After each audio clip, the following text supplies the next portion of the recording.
Hello दोस्तों, आज फिर हम लोग 10 क्वेश्चन इम्पॉर्टेंट 10 क्वेश्चन करने वाले हैं जो matric exam point of view से बहुत ज़्यादा ही इम्पॉर्टेंट है। देखते हैं वो क्वेश्चन क्या है। पहला क्वेश्चन है आपका, ऊर्जा का अनविकरणीय स्रोत है। 4 ऑप्शन दिया है, सूर्य, पवन, पेट्रोलियम, बहता पानी। पहले हम लोग समझेंगे कि अविकरणीय स्रोत होता क्या है। अविकरणीय स्रोत जो है वो ऐसा स्रोत जिसको एक बार जलाने के बाद दोबारा उसका प्रयोग नहीं किया जाता है, उसको कहते हैं अनविकरणीय स्रोत। और वैसा स्रोत जिसको एक बार प्रयोग करने के बाद दोबारा भी उसको प्रयोग में ला सकते हैं तो उसको बोलते हैं विकरणीय स्रोत, जो कि खत्म नहीं होता। जैसे में सूर्य की किरणें, ये क्या है, ये विकरणीय है क्योंकि एक बार प्रयोग कीजिएगा फिर आता है। पवन भी एक बार प्रयोग कीजिएगा दोबारा भी प्रयोग कर सकते हैं। बहता पानी भी एक बार प्रयोग कीजिएगा दोबारा भी कर सकते हैं। लेकिन पेट्रोलियम जो है वो अनविकरणीय स्रोत का उदाहरण है और अनविकरणीय स्रोत है। इसको जब एक बार हम लोग प्रयोग करेंगे तो दोबारा प्रयोग में नहीं आ सकता है। इसलिए पहला का राइट आंसर आपका ऑप्शन नंबर सी होगा, पेट्रोलियम। बहुत ज़्यादा इम्पोर्टेंट है। देखिए दूसरा क्वेश्चन पे आएंगे हम लोग, जीवाश्म ईंधन की ऊर्जा का वास्तविक स्रोत है। जीवाश्म ईंधन की ऊर्जा का वास्तविक स्रोत क्या है। देखो जीवाश्म ईंधन जो भी है, जीवाश्म ईंधन जो भी है उसमें आपका कार्बन का होना बहुत ज़रूरी है। किसका होना, कार्बन। कार्बन को हम लोग सी से रिप्रेजेंट करते हैं, तो कार्बन का होना बहुत ज़रूरी है। तो आपका नाभिकीय संलयन, सूर्य, चंद्रमा, ये सब तीनों में कार्बन नहीं है, तो इसलिए इसका सही उत्तर ऑप्शन नंबर डी हो जाएगा। यदि ईंधन में कार्बन रहेगा तो जीवाश्म ईंधन ऊर्जा का वास्तविक स्रोत होता है। अब हम लोग आएंगे क्वेश्चन नंबर 3 पे। 3 में है, जो दहन कर ऊष्मा उत्पन्न करते हैं उन्हें कहा जाता है। इसमें थोड़ा सा लिखने में मिसमैच हो गया है, हम क्वेश्चन को पढ़ दे रहे हैं कि जो दहन कर ऊष्मा उत्पन्न करते हैं उसे क्या कहते हैं। तो दहन करने के बाद जब ऊष्मा उत्पन्न करे तो उसको हम लोग ईंधन कहते हैं। क्या कहते हैं, ईंधन कहते हैं। ऑप्शन नंबर बी इसका सही हो जाएगा। नेक्स्ट क्वेश्चन है आपका 4 नंबर, यूरो 2 का संबंध किससे है। इसको डायरेक्ट याद रखना है, यूरो 2 का संबंध वायु प्रदूषण से है। यूरो 2 का संबंध किससे है, वायु प्रदूषण से है। अब हम लोग आएंगे क्वेश्चन नंबर 5 पे, श्वेत प्रकाश में वर्ण विक्षेपण उत्पन्न करता है।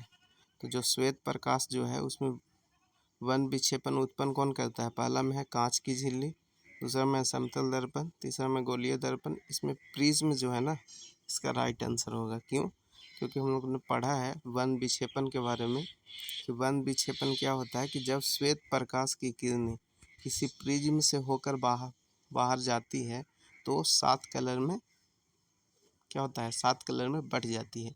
उसी को हम लोग कहते हैं वर्ण विक्षेपण।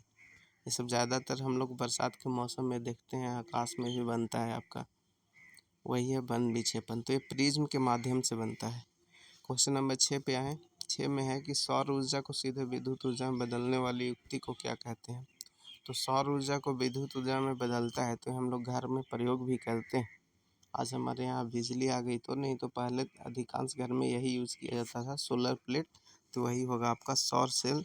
सौर सेल जो है वो पहले डायरेक्ट जो है आपका सौर सेल डायरेक्ट आपका किस में,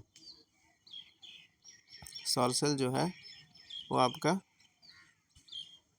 विद्युत ऊर्जा में, सौर ऊर्जा से सीधे विद्युत ऊर्जा में बदल देता है। इसका सही उत्तर सौर सेल हो जाएगा। चलिए आइए अब क्वेश्चन नंबर 7 पे। 7 में है, विटामिन ए की कमी से कौन सा रोग होता है।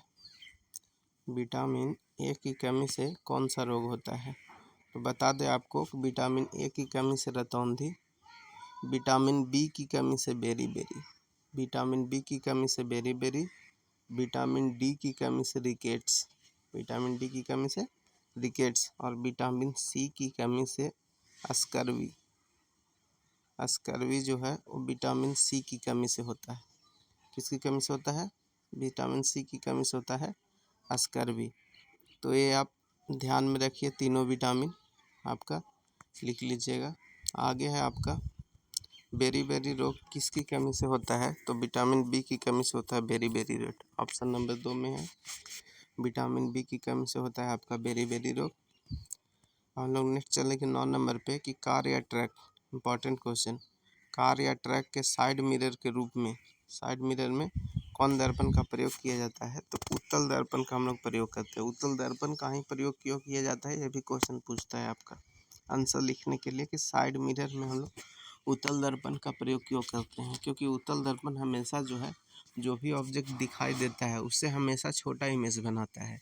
अब बताइए, अगर कार के साइड मिरर में हम लोग बड़ा अवतल दर्पण का प्रयोग कर देंगे और पीछे से आ जाएगा ट्रक, तो जब ट्रक आएगा तो ट्रक तो अपने आप में बड़ा होता है और उसका बड़ा फिगर दिखाएगा, तो हम लोग देख नहीं पाएंगे कि कौन सा गाड़ी पीछे आ रहा है।